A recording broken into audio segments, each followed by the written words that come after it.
She had gone through normal challenges abroad, and she had had a successful life in the United States of America and here in Australia. Then at some point, things went south when she was struck by stroke. She eventually overcame that challenge, and it became a stroke of luck. She is now a leading consultant in disability inclusion. This is the story of Emily Tanui Korir and her supportive husband, Bernard Tanui Korir.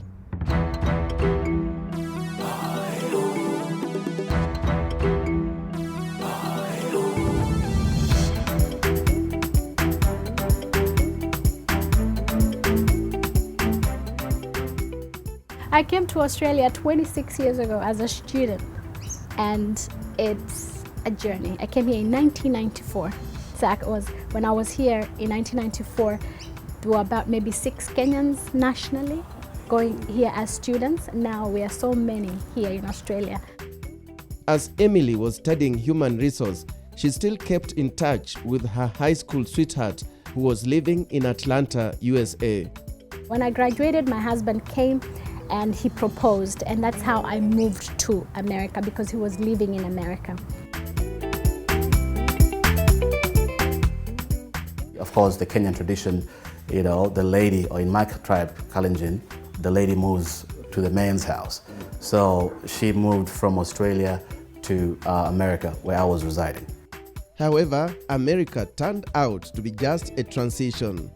So in 2008, my husband was in real estate in America, and we had talked about coming back, and this was because we did not want to raise our children in America because of the gun laws. We wanted Brittany, when she goes to school, know that school is the safest place I can leave you for 8 hours in a day.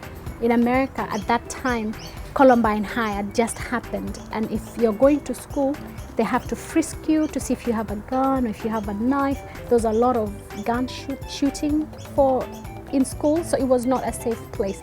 We wanted to come here because I had lived here and I knew how safe this country was. Emily later managed to get a well-paying job. She worked in the disability sector as a human resource strategist. Emily's husband, on the other hand, worked for a private company as a civil engineer before venturing into his own business and started building residential houses. Then one day, life for the Tanuis turned upside down just when they were preparing for what was going to be a joyful day. So in 2012, was a Saturday afternoon. We were getting ready to go to a friend's 40th birthday party. It was a surprise birthday party, so we were fine. I just finished cleaning the house. Bradley was 4 months old. Brittany was 7. The surprise party never happened. Emily collapsed just before they left the house.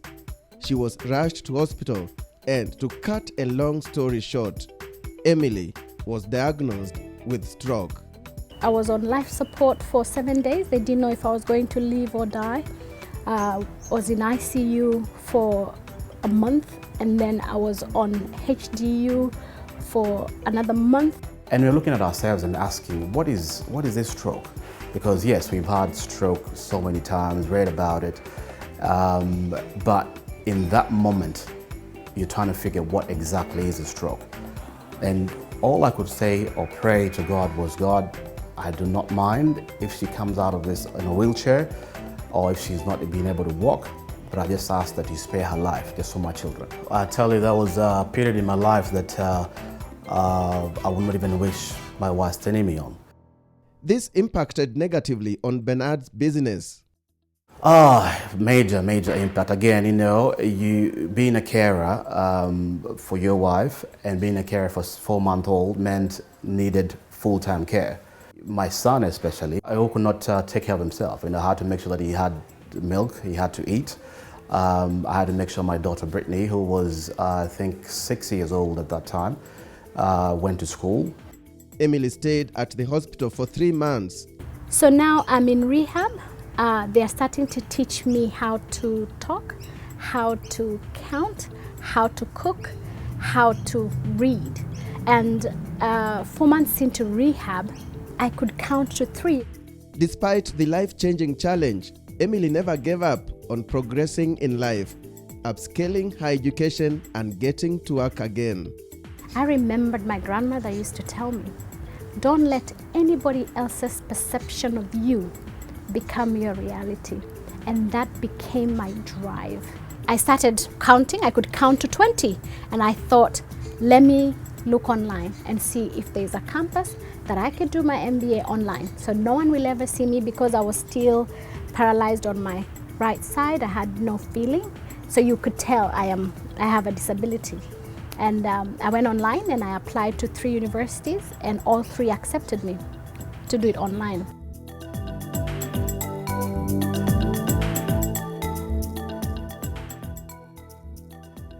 However, disability became an obstacle to Emily's ambition to work again. So after the MBA, I thought, oh my God, any organization is gonna look at me and they're gonna love me because I've overcome a stroke, I'm resilient, but I couldn't find a job because I had a disability. No organization with my experience could take me on. So I decided to go back to university and did a master's in disability policy and practice. Emily's recovery from stroke and completion of her master's in disability in policy and practice coincided with the introduction of a new disability policy in Australia known as the National Disability Insurance Scheme. Abbreviated as NDIS, the scheme aims at facilitating persons with disability to have access to accessible housing, among other benefits. After I graduated with my master's, I became a hot potato because this was a new policy. Nobody knew about it, but I had just studied it. So in consulting for big organizations, I found out that housing was the biggest part of the policy. NDIS is $22 billion. 11 billion of that is in housing.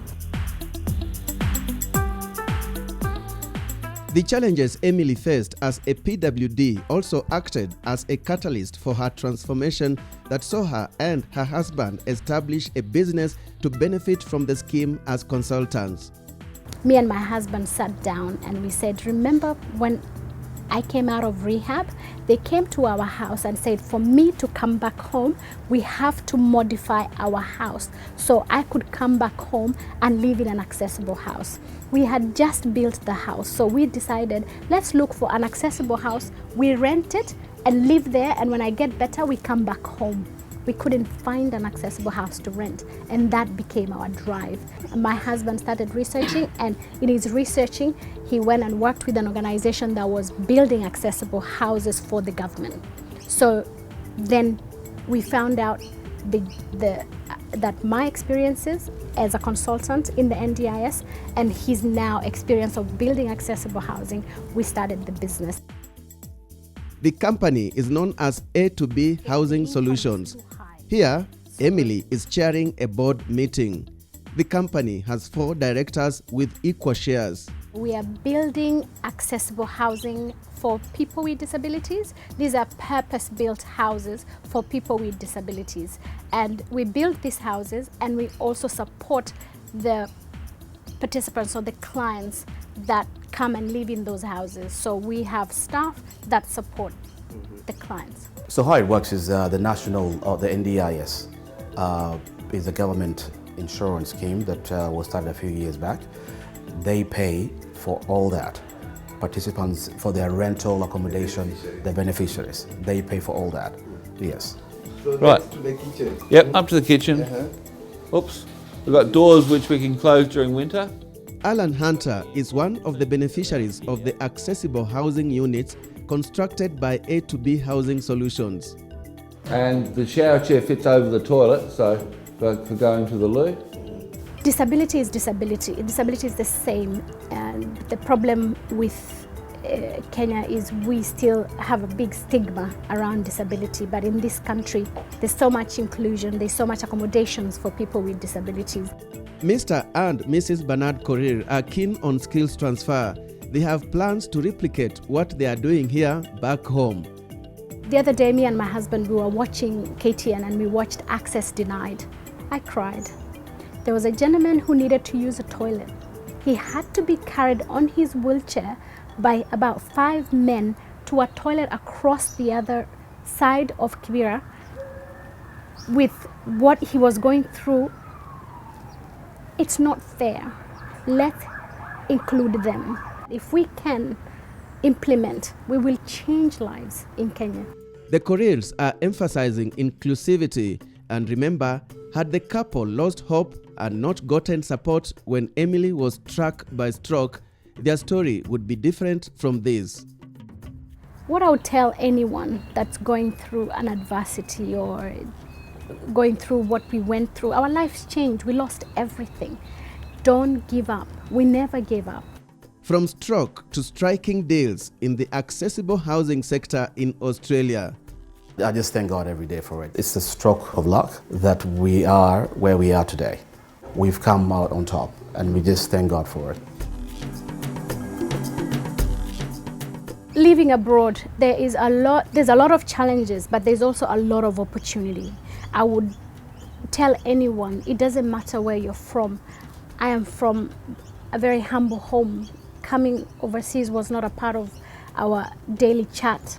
It was not a part of that because we couldn't afford that. But because I had a grandmother who believed so much in me and cheerleaded me on, even when she knew I couldn't afford to come here, she knew something was going to work.